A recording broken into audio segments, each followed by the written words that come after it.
swan boats and daisy chains.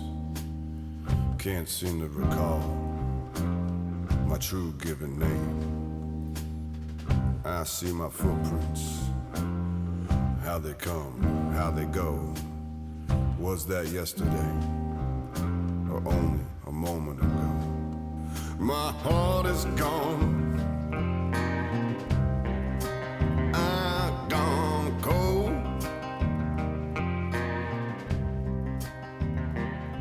My heart is gone. Welcome to the social-engineer.org podcast number 82. And you can all hear that Dave's here today. Dave is here. So Hi, Dave. you can expect a lot of banter. Hey, everybody. Remember, I made a pact to try to balance it, not do it as much, right? Yes. Now, if I'm not mistaken, you limited it to 2 playings per podcast. I remember 6, I think, but... Six? I don't know if that ever... No. All right, well, so if we're agreeing on 2, that last one didn't count because that was the opening. So I got 2 more. Wait, how does it not count? Well, I don't even understand. We didn't really officially start the podcast yet. What? But it started. We're recording. It's actually... We didn't even say the number of the podcast. That doesn't even count. I said the number, but you drowned it out with Hornsby. So I can't confirm that number was there, so I get 2 more. Oh, man. You see what we deal with, people? Do you see? Michelle. Yes, sir. What the heck is going on in our lives? Oh, let's see. By the time this podcast out, I believe you will be in UK. Oh, I will be in the UK. Actually, when this comes out, I will be in the UK training our sold-out UK class. I imagine drinking scotch and eating sausages. Maybe not the sausage part, but I will definitely be drinking some scotch. Well, I'll save all the sausages for you because you're the one who gets plates of them when we're over there. It's good for my waistline. What else? Okay, we got a sold-out black hat class, so I guess we can't really talk about that, anyone coming to that. We got a sold-out derby class. I know that, Dave, I don't know what was going on this year. Everything sold out in 18 hours. It was 10 hours, and yeah, it was nuts. I couldn't even believe how fast things started to go. I mean, it was just amazing.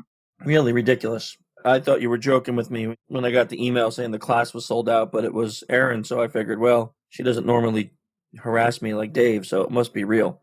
It was. Next time we'll have to play with you a little bit. Yeah, that's great.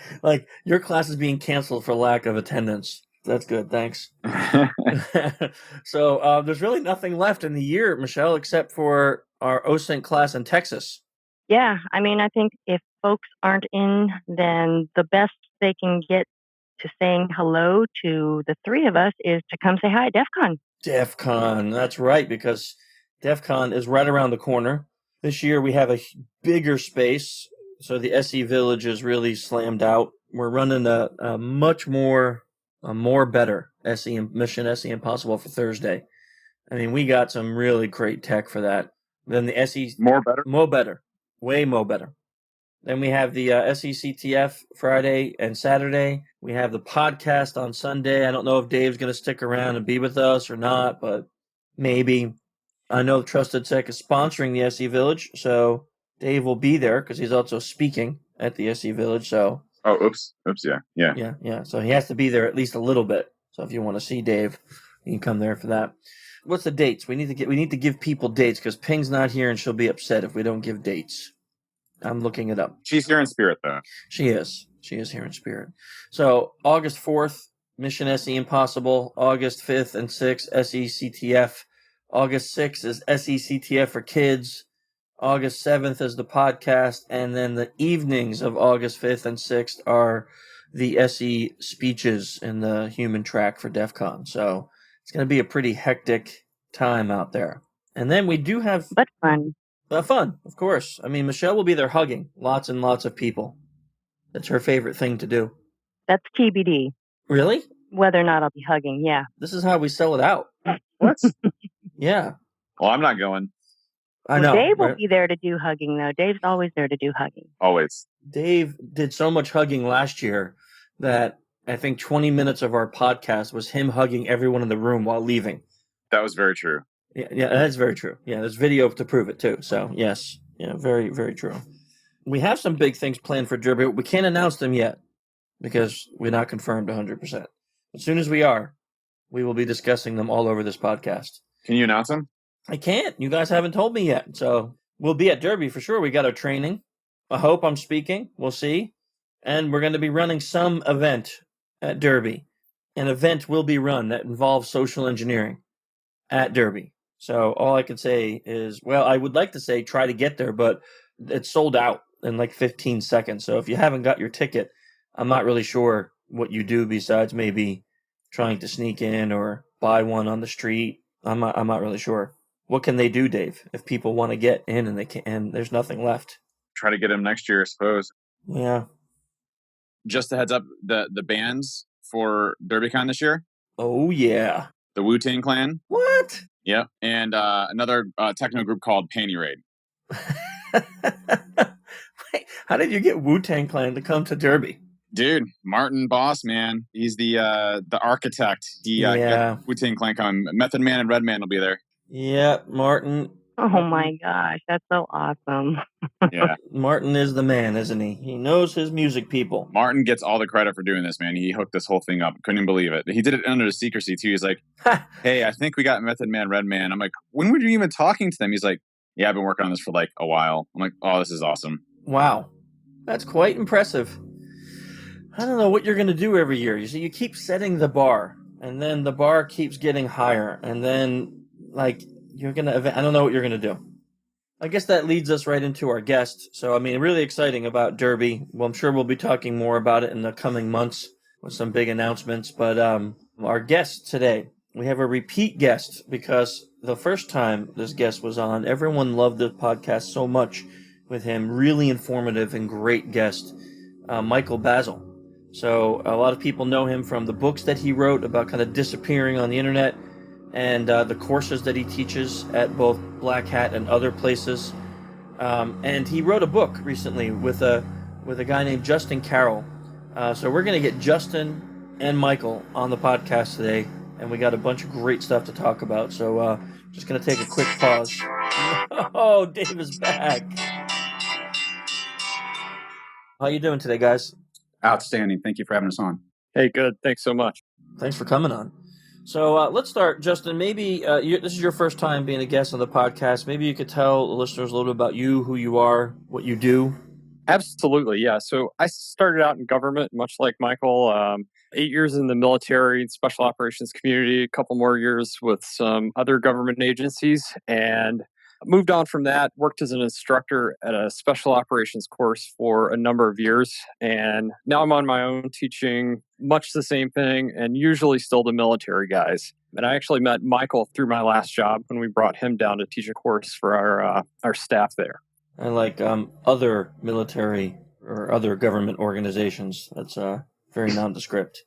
Perhaps intentionally, yeah. Yes, no problem.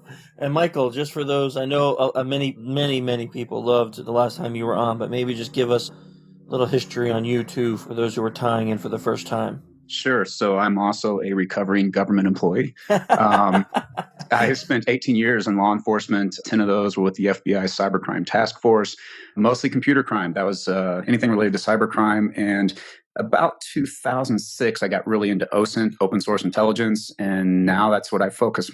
Half my time on is open source intelligence, and half of it is on teaching privacy and digital security and trying to hide yourself a little better.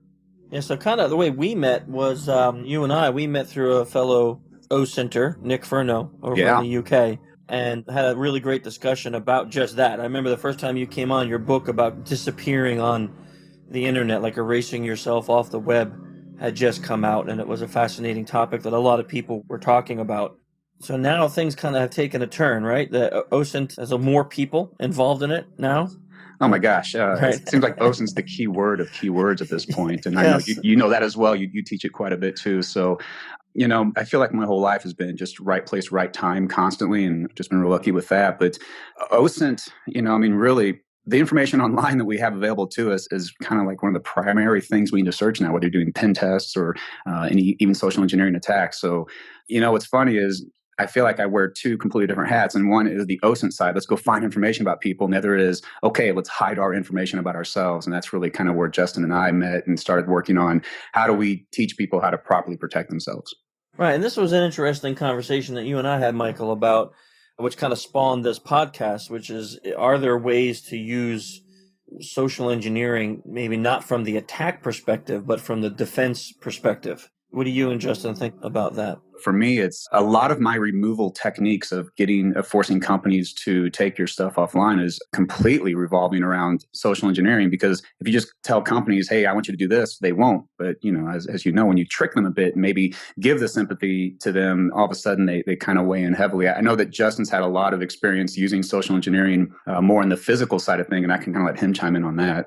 So one thing I've found is people are typically kind of programmed to just give information out when they're asked. When you go to Lowe's and buy something and they ask for your phone number, even though when you're buying a 2x4 and have no legitimate need for your phone number, people are just kind of programmed to ask. So within yourself, you kind of have to break that and kind of think differently about how you interact with the world. Really good example of this was the last house I rented, which a couple of years ago, we were moving in and I didn't want to associate my name with this home at all. I wanted to be completely off the grid. And I knew if I tied my name to it in any way, my privacy would be pierced.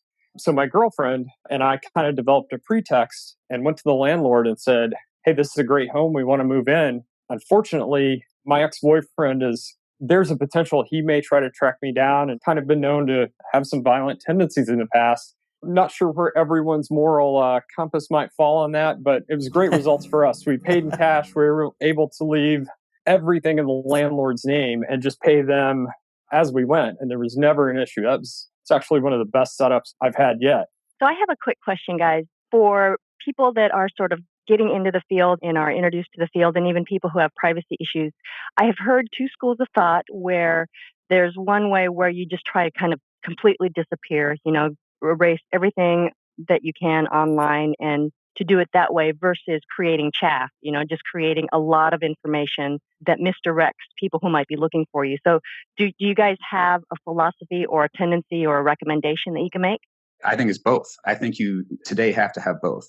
The first time I wrote Hiding from the Internet, it was all about remove everything. Just delete everything and you'll be okay. And it's not so easy today because it's hard to get everything. There's always something else out there. Also, if you don't have anything out there, that might look more suspicious when you want to go get an apartment or something. So I think Justin and I kind of agree that it's a bit of both. It's remove everything you can, but then also provide disinformation out there. On our new book, we have a whole section on disinformation, just the idea of put so much crap out there, no one can figure out what's real and what's not, and whether that's getting mail to your house, whatever. I know Justin's had a lot of experience with that too. So I think you have to have both today. There's no longer this thing where you can just say, I'm going to do one or the other. Sounds like a lot of work, though, to kind of put a lot of disinformation out there. It could be, but the alternative is if you have a physical security concern or something, the alternative is you get harmed or killed or whatever your situation might be. So it's different for everyone. And we don't ever say, here's the way you have to do it. I think with us, it was, here's how we did it. Here's what we think you should consider. And only each person can decide how to go from there and what level they want to apply. So I got a question on that since Michelle started us on that path. What's the best way to issue disinformation? I mean, you say put a ton of stuff out there about you that no one knows what's true or not. How do you do that? Basically, you have to know how the system works, how this data is collected on you, and how you're putting it into the system. And you kind of exploit that to your own ends. So I know if I go to the grocery store, sign up for that retail loyalty card, that valuable shopper card, or whatever they call it, and put my real name and address on it, they're tracking, along with all the stuff I buy, they're going to send me stuff, as well as all the people they're going to sell that information to. If I go in and put someone else's name at my address, that can make it look like someone else lives at my house, or alternatively, put my real name, but an address that I don't actually live at, that can place me in another location. By the way, if you guys sign up for like online daytime TV advertisements, Omaha Steaks, the steak delivery place, I've had phenomenal results with that. I call, say, hey, can you guys send me a brochure? I'm interested in your product. Here's my name, here's my address. And one of those two things is false. And if it comes to my house, I get a ton of mail basically for the rest of my life from Omaha Steak Company. And they sell that to everybody under the sun. So that's really, really quick, efficient way to get your name in the system somewhere other than where you actually sleep at night. And in our experience, when we do things like that, within 30 to 90 days, now when you go to Spokio and put your address in, it shows someone else lives there. And that's really the goal for us with disinformation, is find all of these ways to get that bad data out there in order for it to make an impact, so that Spokio or PeepDB or people.com or whatever picks it up and adds it to their data mining services. So now that when Joe adversary that you don't want to find you looks you up, well, now they don't really know where you are or who you are because they can't figure out the truth. The average person doesn't have, let's say, adversaries out there that are really seeking to harm them, right? Like, I don't have a bunch of ninjas in my yard waiting to kill me. You don't know that. I don't. You're right. There are ninjas. I ordered some earlier, but that'll be later. Okay, that is true. I mean, like, I do send clowns to Dave's house all the time just to mess with him. But let's just say I don't see the ninjas in my yard. So the average person probably doesn't need to be so overly concerned about this kind of stuff, do they? Or are you suggesting that this is something everyone should do? I'll start with this one. I think that everyone should do it to a certain level, and everyone has to decide that level. When we started writing this book, we were talking about, why does privacy matter to most people? Justin and I are that maybe we have more tinfoil on our heads than we should, but we have a great value for privacy because of our histories and what we've done. So, I think that there's ways to identify areas that anyone can see the need for this, whether, let's just start with hacking. We all provide all of our information to all these companies, and these companies protect it, but yet they don't. Then they get breached, then they get hacked. And now the information that you gave to that company to hold, well, now that's out in the public, and maybe it's being used against you for marketing or anything like that. So for me, providing too much of your own personal information out to all these systems provides a situation where you have a problem when they get hacked. And that could even be government getting hacked. I don't want to make this an anti-government campaign here, but I will say that I don't believe the government is capable of protecting the data we give them anymore. And the proof of that is the OPM breach or anything like that. So, I had an SF-86 that was stolen. So when I look at things like that, all of our data gets released out there. It gets used against us, whether for identity theft or to steal our information or to market it to other companies. So it really depends on what you want to prevent from getting out there. So, and I know that Justin has a lot of experience with the government side too, as well, and also with physical security, and I can let him kind of weigh in on those. Yeah, and neither of us are anti-government or hiding from the government, but I'm working for the government right now. It's like Michael said, it's a very, very rich and desirable target, and the government's capability to deal with that, I'm skeptical about. I feel like justifiably due to the OPM breach and that, but physical security as well. Just being able to Google anyone's name in the United States pretty much and go to their house is something that I'm not comfortable with at all. They're kind of less common now that people are becoming aware of location services and things like that on their smartphones. But for a while, there were news article after news article about someone who would geotag everything, be tweeting from the Bahamas. Meanwhile, their home is being broken into. Protecting that physical location to me, is a really important thing. And just for peace of mind purposes, that just anyone can't Google Justin Carroll and find my home address. That's a good point, right? And it's a valid argument. What's the adverse effect, right? And again, I'm in a conversation sense, not trying to be argumentative, but is there an adverse effect, like you go to get a credit card or you go to get a loan for a car or something to that effect, and now they really can't locate where you live, you don't exist? Does that hurt your ability to live in the society where we kind of live off of those type of things right now? I definitely want to be clear about that. I still have a cell phone. I still use the internet. I still have credit cards. I still fly places. I'm not completely underground in a cabin on the mountains.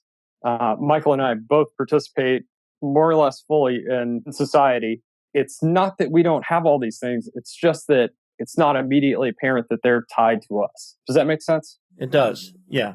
And Michael can probably weigh in a little more on that as well. Justin and I have both read J.J. Luna's How to Be Invisible and all these things that kind of got us going on this. And in some of those books, they talk about you don't tell your friends where you live and you put the pink flamingo out front and take the numbers off your house. We don't go to that level. We think you can have privacy and you can still lead a very normal life. And like Justin said, we still have cell phones. They just aren't in our name. So I think that there also can be some problems with this if there are listeners that are going for a security clearance. I can tell you that people that do this kind of stuff, when you go to get that security clearance renewed, you raise a few eyebrows because all of a sudden they can't find you. They run you through Clear or Accurate or LexisNexis and you don't exist, that can cause problems. So when I teach my courses, I warn people that if you go too far with this, you can actually do more damage. I have a credit freeze, just like Justin does, and just like I think every US citizen should have a credit freeze. Those are reversible. You can take it down when you need to, and it can protect you when you need the protection. So if you are in a situation to where it looks more skeptical that you don't exist and I can't find your house, then of course this isn't for you. So if you're a politician that needs to prove that you live in a certain ward, well, you might not want to remove all of your stuff. But if you are average citizen that simply wants to protect your assets as much as you can and protect your home and protect your safety, maybe protect your family or just protect your credit, then I think you've got to execute some of these strategies, but not all of them. And our book is split up into 4 sections: basic, intermediate, advanced, and then expert. And probably 1% go to the expert level, but it's still an interesting read if you want to learn how to live that life. Yeah, those are both great answers because, I think that is probably important for people to hear both sides. It sounds really attractive, and I know it does to me too, to kind of be one of those people that is really difficult to find, but important to understand that there may be some risks in certain things that you may want to do for either your career or life if you take that action. Yeah, 100% agree. You mentioned something that I think is important to kind of delve into a little bit, which is really not the nature of this podcast, but it's something that I'm really surprised at how many people don't know what that is. And you talked about a credit freeze. And a lot of people that we talk to, because I also promote people using them as opposed to paying, some of these services to watch your credit, but just putting the freeze on there.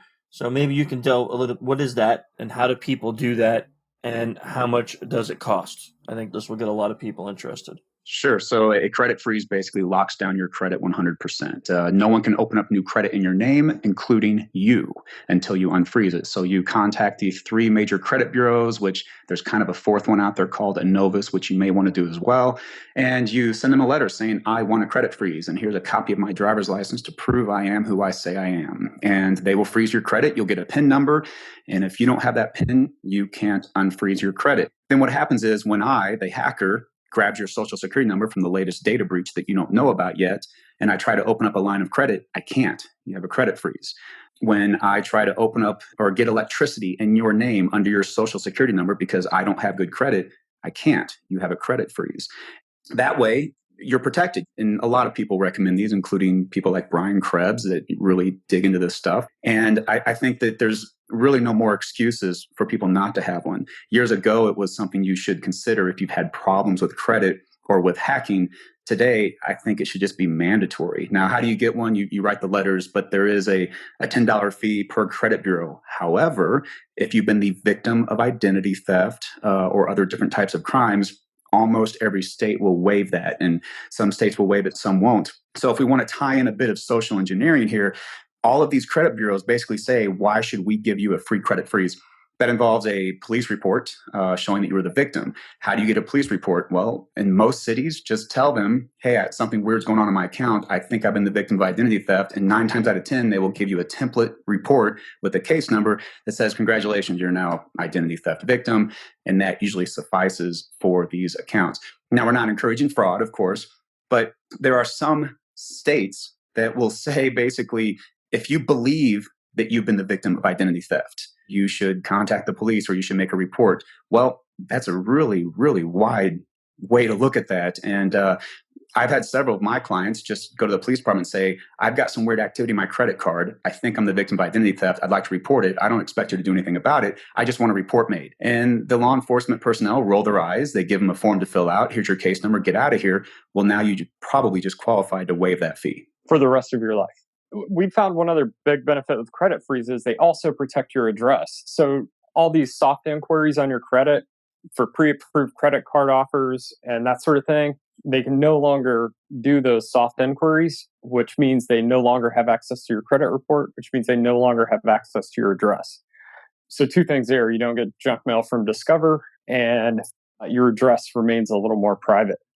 And one other quick note on that. I also encourage people to check out getting an IRS IP PIN, identity protection PIN. Now, the IRS is way behind on issuing these because they have their own catastrophe that they're dealing with right now. But what's interesting is if anyone looks up the IRS IP PIN form, you have to say yes to one of the 2 options. One, the IRS directed you to come fill this out, which is probably not applicable to anyone. But number two is that you believe it is possible that you could be the victim of identity theft. And if anyone can't say yes to that, I think you've got some serious digging into your soul to do. And, taking this a level deeper. So now a lot of people that listen to the podcast or that we work with will ask us things like, how does this apply to my mom and my dad, my grandma? The older generation that maybe is not so prolific on the internet, social media, everything under the sun, do they still need to be concerned about this type of security habits that you're talking about here? As far as the credit freeze goes, sorry to get hung up on this, but like Michael said, every American should have one of those, to include all your minor children that have a social security number. That's an increasingly common form of identity theft, and no one typically finds out about it until that kid's 18 years old and applying for college loans. I guess the level of depth that you want to go into this with your parents, grandparents, that sort of thing is kind of one, based on the individual's tolerance for being looked at a little bit crazy sometimes, like Michael and I, and their willingness to go along. Like, this is a very personal decision that you have to make for yourself and decide the level of privacy that you desire. Like you said, the book's in 4 parts, and we say up front, we're not telling you what to do. We're putting it all out there and letting you choose your path. You pick what level of this you want to be at and go from there. Yeah, Michael's the only guy who I ever met that pulls out a stack of SIM cards for cell phones. It's like a drug deal in the back alley, like, which kind of a SIM card do you want? How many do you want? Hey, that's the way you have to live with that. And Justin and I only use prepaid phones, so we always have quite a selection with us. Yes, always. I remember. And I also wanted to chime in one more thing on that. When you're talking about your parents and grandparents, they grew up in an era where they wanted their name in the phone book. They want to be in the white pages. They want to be in that community directory. So this is a much harder sell for them, but I don't know that this is all necessary for them because they're not like you said, they're not all over the internet. They're not signing up for everything. They're not exposing their data to a level that most younger people are today. So I couldn't imagine convincing my grandfather to do any of this because that's just not how he grew up. Right. That's kind of my thinking too, is the different generations definitely have different opinions on that kind of stuff, but also risk versus reward, like how much are they out there? I did actually social engineer my mom into using the Signal encrypted messaging and calling app. I was going out of the country and I knew I'd never sell her on this by saying, hey, talk to me on this because it's encrypted. So I was like, hey, I'm going to be out of the country, but if you still want to get in touch with me, I'll be able to do it on Wi-Fi over this app. And that seems to have done the trick. And if my mom can do it, pretty much anyone should be able to. I hope she's listening right now. We should send her a personal invite. I'm equally certain she would take no offense to that. So I have a question for you. One of the things that we do as part of our pen tests is open source intelligence gathering and looking for things. What's your favorite OSINT story about what you found online, and tell us how you got to it? Oh, boy. Of course, we use the obvious things like all the people finders and all that. But for me, it's all about Facebook with the Facebook tools I use. The majority of my targets that I look for on Facebook with what they believe are private accounts. And I have on my website, inteltechniques.com, I have a ton of Facebook tools that allows you to peek behind the curtain a little bit. I have 3 things in mind that are my favorites, and I cannot discuss any of them. That does not help us at all, Michael. I know. I'm looking up my non-disclosure agreement and yeah, I can't talk about that one. How about ones you can discuss? Wait, hang on. I got to sign up. As long as it's not Bruce Hornsby, I'm okay with whatever. Oh, I love you even more. He's got another non-Bruce. Okay, that's number 3. That's 3, number Dave. 3 out of 2. I am counting the one before we were actually live. That doesn't count. That doesn't count. All right, I can't do any more though, but I can still play the rest of the song. Wait, how does that work? We didn't say anything on duration. Our guests don't like Bruce Hornsby. Neither do your audience. Oh, and neither does the audience. We're not having him back on the podcast. Well, welcome to my last podcast here with you guys. Thank you very much. No, you can come on every week. Oh, it's his last. It's his last. Trust me. Oh man. So did we have a story queued before we were so rudely interrupted by Mr. I'm done talking. nothing really sticks out too crazy. Most of it just seems so obvious to me because, everyone puts so much online and we kind of shake our head all the time at that. I've had so many people that have done so well to hide everything they have about themselves, but they forget about the MySpace page and they didn't go delete that, so we go grab that. It's things like that. It's usually, for me, it's the things they're forgetting about. It's not the Facebook and Twitter. They've already sanitized that. It's all the old crap they forget about. It's that old GeoCities website that had their home address on it that they forgot about. All that old junk that they think doesn't matter. When I have a person I'm trying to hunt down and they know they're being hunted, I just don't care about the more modern, popular stuff. That's not where I'm going to find the goods. I'm going to find all that forgotten stuff that when I show it to them later, their jaw just kind of drops that it showed up. You are focusing mainly on social media, though. I think so. I think we're still focusing a lot on social media, but also, if I'm just trying to find out where a person lives, I'm focusing on the things they don't control, the data mining sites, the websites that either for free or for a small fee will basically hand out your home address and your phone number, your cell phone number, things like that. Or I'm using breached information. So I just had a guy the other day that I needed his cell phone number. I couldn't find it. I knew his Facebook page, but I didn't have a cell phone number. So I ran to Facebook. I did the password reset option, put his username in and said, I need to reset my password. It showed me the last 2 digits of his phone number, but not the first 8. Then I, at that point, assumed he was a Snapchat user, assumed he was tech savvy. So he's probably been a Snapchat user for a while. Went to lastpass.com/Snapchat, where you can look up a username to see if you were part of the breached information that came out a long time ago. Put his username in, and sure enough, here's the first 8 digits of that cell phone number, but they're not going to show you the last 2 for privacy. So the way I was able to get his entire cell phone number was to tell both Facebook and LastPass, basically, here's who I am. Have I been breached, or is there information about me? And by combining those 2 pieces of data, I had a full cell phone number. That's a great story. So that should help, Dave, keep you happy. So something that we stress with our folks when we're on a social engineering engagement is just the ability to kind of put together all those disparate pieces of information to make something that you use as an attack surface. The difficulty is being able to do that and to pull from different places. So would you say that that is a skill that is learnable, that is teachable, that is something that the average person should be able to do? Oh, I think so. Well, I think yes to all of those things. I see every week a new service comes out that's like the turnkey solution. Put in your person's name here. We're going to go hunt them automatically for you. And I don't agree with those. I think that OSINT is a skill. It's something you master. It's an art. It's something that you have to have a human element to go after. And if you're just going to a paid site to put in your target's name and just accepting what they give you, you're just missing so much. So I think there's no replacement for practice on that. There's no replacement for digging in and just going after all of these different resources to find out how they help you. And anyone can do that. And the beauty of OSINT is it's free. You just go play around. I know that you guys do training on it. I do training on it. There's a lot of people that do. I do online training and live training, and anyone can do that. What I like about OSINT is you don't need to know how to code. You don't need to understand Python. You don't even need to know Linux. You just need to be comfortable on the web, and you can do some pretty big damage. Yeah, that's always something that kind of, for us, is very similar in what you're saying. Like, we work with clients, and a lot of times they come into an engagement thinking, well, I'm pretty secure. You're not going to really be able to find too much. And we agree 100% with what you said. Go into just a database, pay a fee, and accept what you get there is really a bad business exercise. You're not really helping protect people, because that's not what the bad guys are doing, right? So a lot of times they get shocked when they see how we could piece together something from Facebook, LinkedIn, Twitter, Foursquare, and all of a sudden you got this profile on a person. You know everywhere they've been, where they've worked, where they've lived, their friends, their favorite foods, their teams, their music, everything about them. That just kind of blows you away when they see that, because they're like, whoa, did not expect all of that to be found online about me.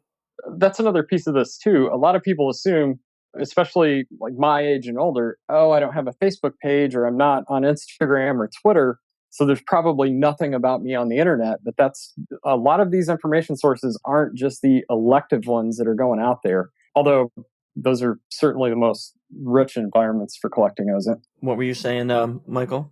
I kind of compare it all to people hire PIs, private investigators, because they need that human element. OSINT's a lot like that. You can't replace that. You'll never replace the good PI that goes out and hits the streets and knocks on doors. No automated software solution is going to do that for you. Same with OSINT. You will never replace going out and beating down those doors. And like Justin was saying, a lot of OSINT is stuff that you didn't put out there. Someone put out there about you, and usually it's a data mining company that put it out there. And that's where it kind of ties back to the privacy side. If we don't allow those data mining companies to have our data in the first place, to put it out there, well, then the person that is doing OSINT on me can't get that intelligence. Right. But most of the time, because I agree with that 100%, but most of the time where we're at now is they've been living that lifestyle for years, and they moved up the corporate ladder. They're now in a position where in their company where a breach of them could really mean something serious, but they've spent years just living that way online, and their kids allowing their kids to do everything online, and now they're like, okay, what do I do? Because it's out there. And Google's like the Oracle in the Matrix. She remembers everything. She knows everything, never forgets. So now they're like, okay, now what? I can't go back in time and fix that. Yeah, and that's where you have to decide on that level. So we've had people contact us that are in that position. They say, okay, I've been doing all this forever. What do I do now? There are things that you can clean up, of course. We have an entire chapter just on data removal. And a lot of people kind of roll their eyes at that because they say, well, there's still so much out there. And they're absolutely right. But we could start with removing your stuff from the most common sites, opting out of Spokio and all the other knockoff sites of that. That might be a layer. But as you said, they've still done so much out there. For us, if you wanted to go to the expert level of this, it involves a reboot. You pretty much restart your life. You move, you start over, you get a new phone, you get a new everything. And that's not for most people. We're not saying that it is. But I will say that I've talked to people who were victims of domestic violence, that were attempted homicide victims when their husband has tried to hire someone to kill them, and they can't go back to that life because they will die. Well, then for those people, it is worth the reboot and starting over and doing everything right. And for a lot of the people that want to go that far, their lives are traumatized in a very bad situation. And our goal for them is to at least let them know you've got things you can do.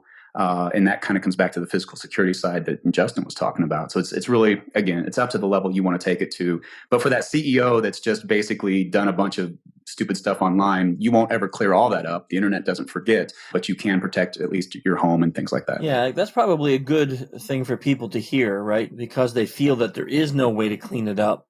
It's almost like well, there's nothing I can do. I might as well just kind of ignore it and move on type of thing. And we have the same messaging you do. Like, just because you can't go back in time and reverse it 100% doesn't mean you should just like ostrich, put your head in the sand and hope nothing happens.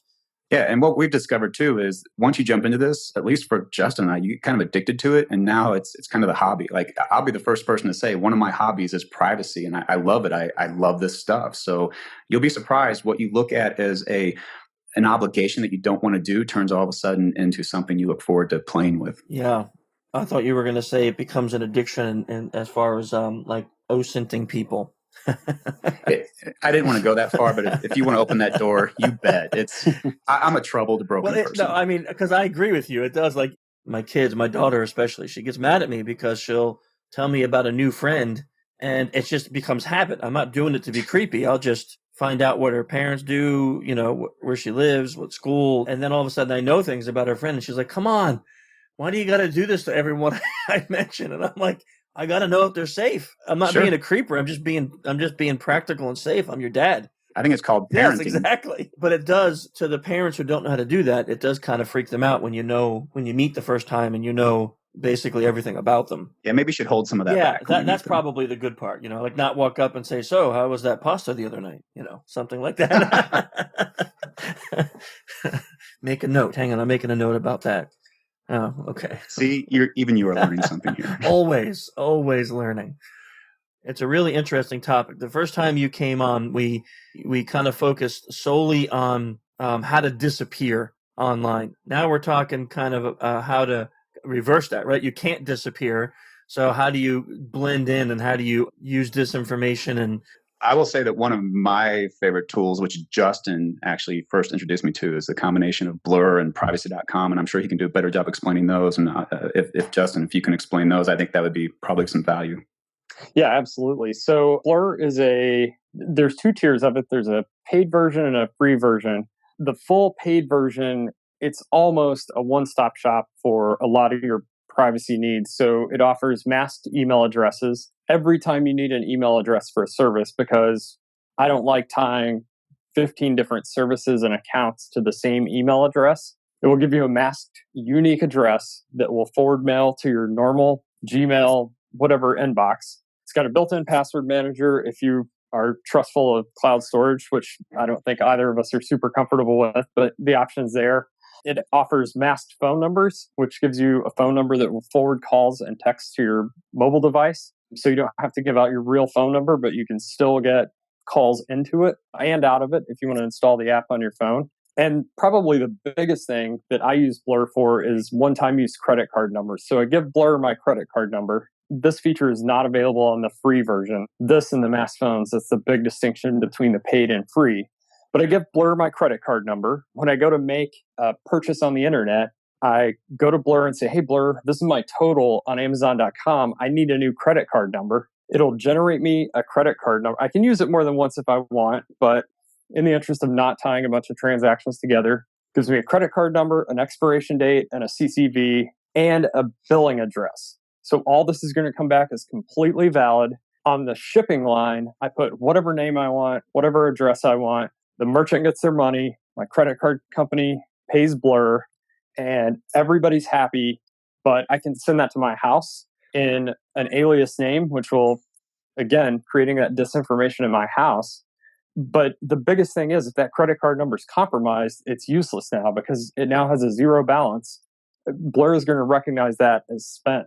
How does it work, this credit card thing? How does that work with like AVS mismatch, which is probably the biggest pain in the butt for any vendor who takes credit cards like us? The only issue I have had with this, period, is it will not work with any business that's based overseas. Other than that, without fail, in my experience, Michael may have something different, have come back as perfectly valid, legitimate credit card numbers. Yeah, basically Blur is processing on their end.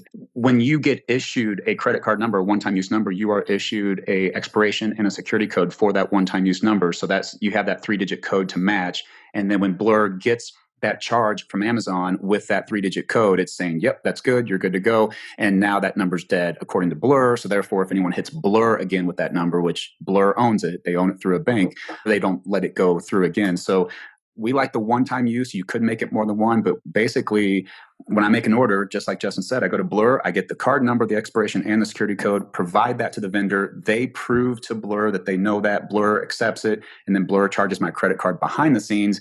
Amazon doesn't know who I am. Now, there's one other small caveat to that. There is a small fee for each one of those. If it's under $100, it's $2. If it's over $100, it's a percentage of the total. I think it's around 2% also. The maximum value of those credit cards is $1,000. But pretty rarely am I going to make $1,000 purchase on a Blur credit card. And also that $2 charge is cheaper than the $6 to go buy a cash card or a prepaid card at the store. Okay, now you can go on to privacy.com. I never even heard of that credit card thing. So privacy.com is essentially the same service.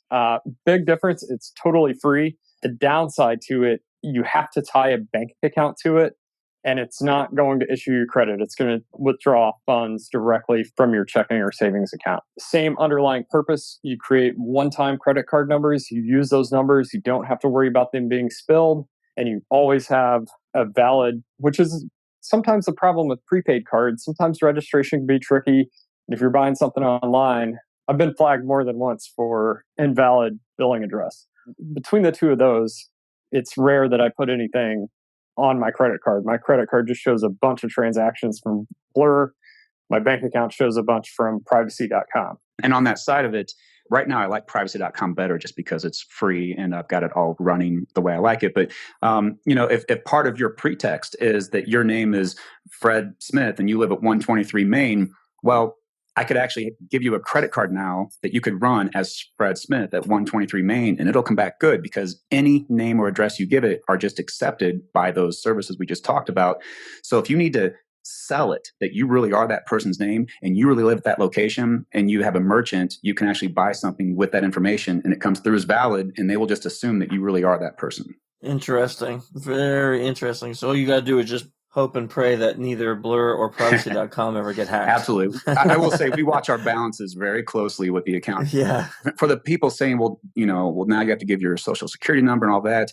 True, unless you connect it to a business account. So we do have business accounts through New Mexico LLCs that we can connect with our checking to. And technically, privacy.com has no clue who I am. So again, that's more of the expert level of things if you wanted to go that far. But for most people, that is unnecessary. For us, it's really just about we want to keep the vendor, the merchant, from knowing who we really are so that we don't get bombarded with spam and advertisement and get resold on a data mining list. So anyone listening, a good business after this podcast may be helping open up LLCs in Mexico. Oh, yeah. Just saying. They'll have some competition. Wow, that's fascinating. Yeah, that takes it to a level that I personally never had thought about going. Disinformation and keeping things private.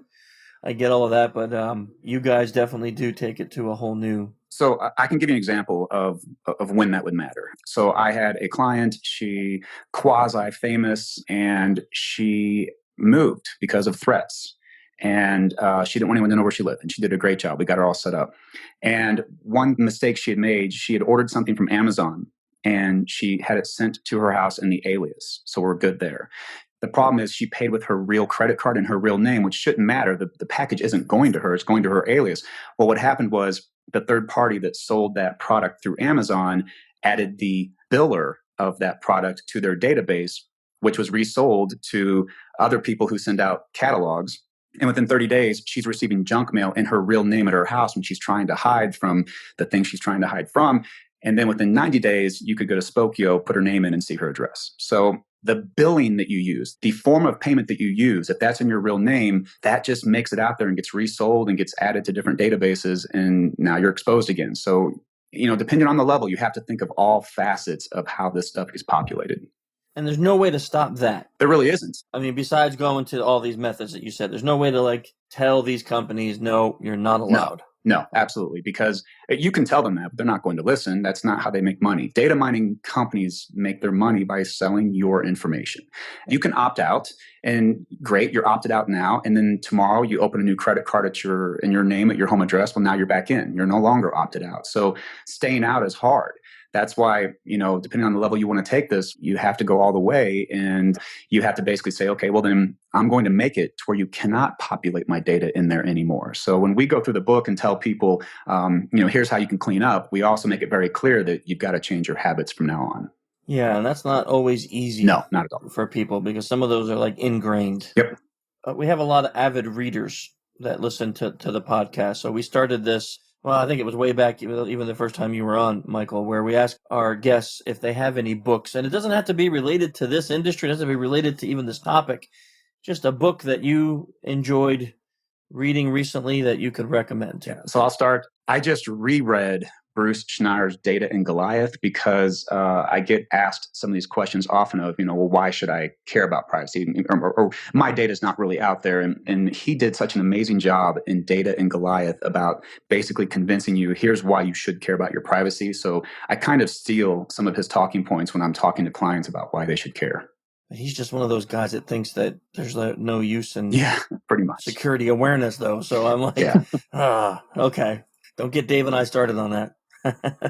So I actually just finished up a book that probably ties in pretty well with your audience. The Confidence Game, Why We Fall For It Every Time by Maria Konnikova. Maria basically takes a look at a bunch of cons, and these are typically longer cons, and kind of the psychology that goes into why we fall for them and why once we've fallen for one, we're probably more likely to fall for another one. I think your readers could definitely get some value out of that. Yeah, I want to read that one. That sounds like a great book, actually, and it's just fascinating. Yeah, I want to use that one too, Chris. I'll put that as my book. I haven't read that one, so I haven't. So that sounds like something I need to pick up and take a look at. Okay, now people want to follow you. I know after all of this, they're probably going to have to go take out a carrier pigeon or something to be able to find you. But do you guys have ways that if some of the listeners want to follow you or learn more about you or what you're doing, where can they do that? Yeah, so you can go to my personal Facebook page. No, I'm just kidding. I was like, what? What? So I blog about security and privacy at yourultimatesecurity.guide. No social media. That's all I have. For me, my website is inteltechniques.com. The majority of that website's about OSINT, and all my OSINT tools are there. But I do have a privacy area as well where I talk about our latest book, the Complete Privacy and Security Desk Reference that we just put out. Almost 500 pages of this stuff, if you're interested. I have a blog there, a newsletter, forum. Just go to that website. That's really where I keep everything. That book that you mentioned, that book is something that you and Justin wrote together. Yeah, so we wrote this over the past 6 months, I guess, and it's a textbook. It's huge. It's almost 500 pages, oversized book. And basically, we poured everything that we've ever done or helped someone with or considered into this book into a way that you can digest it to where decide what level's best for you. It's on Amazon. It's on our websites. It's all over the place now. 500 pages in 6 months? Yeah, lots of encrypted conversations. We actually even met overseas for a bit and knocked out some of it. We put our heart into this one. Yeah, that's a lot. Just from having written before, that is a lot of pages in a very short period of time. Yeah, it was our full-time effort pretty much. Yeah, I'd say that's a lot. Well, that's excellent, guys. Okay, so we'll make sure that the websites and any trainings you got. I know, Michael, I don't know, Justin, if you're doing trainings now, but I know you got trainings. You have any trainings coming up that people may be interested in? So I'll be at Black Hat with all of you, of course. So we'll be competing. I think you're already sold out, though, aren't you? Yeah, we did. We sold out on the APSE course. Gotcha. Yeah.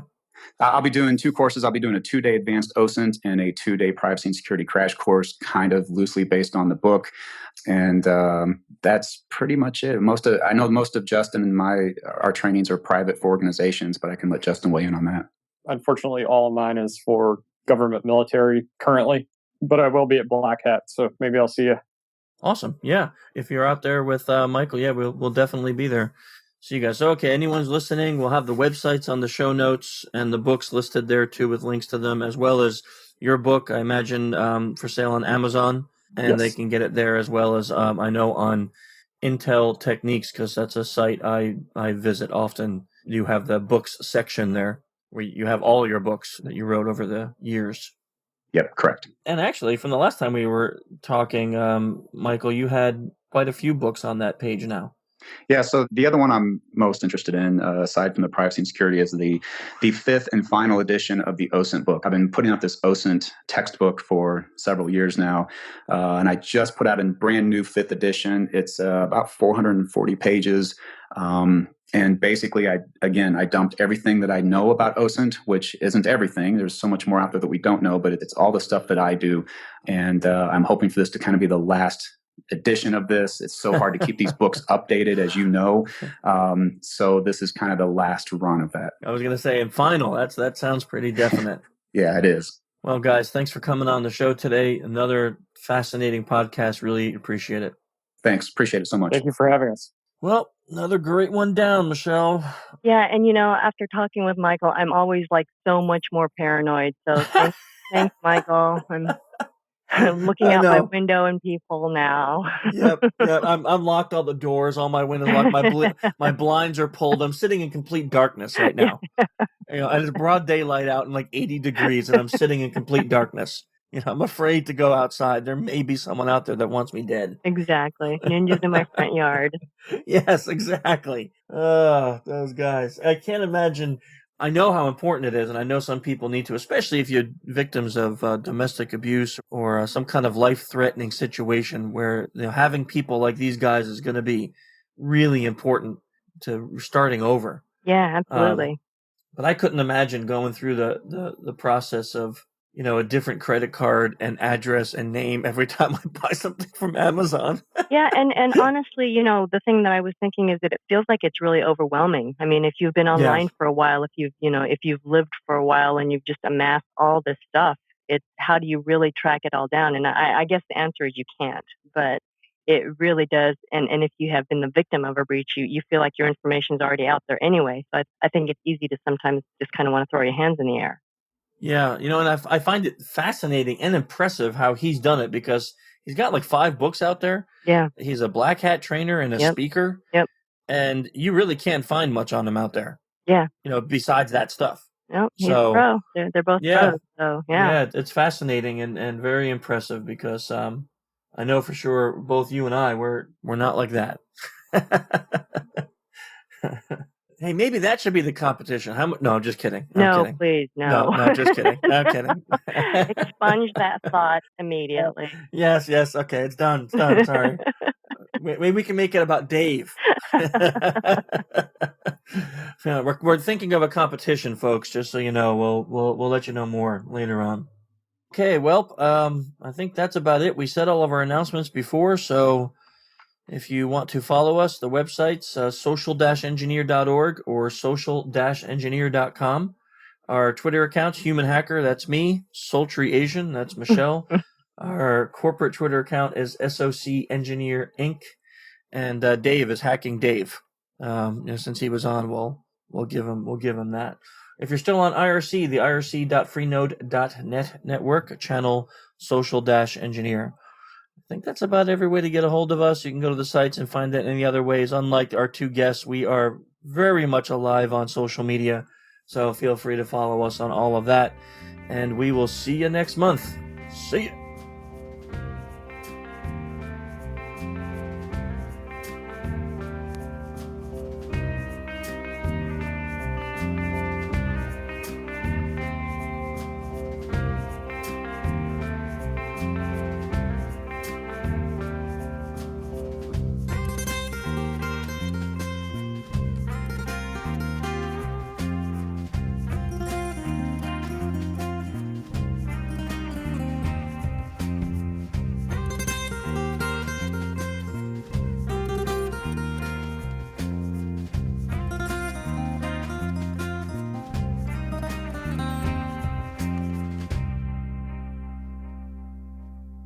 Swan boats and daisy chains.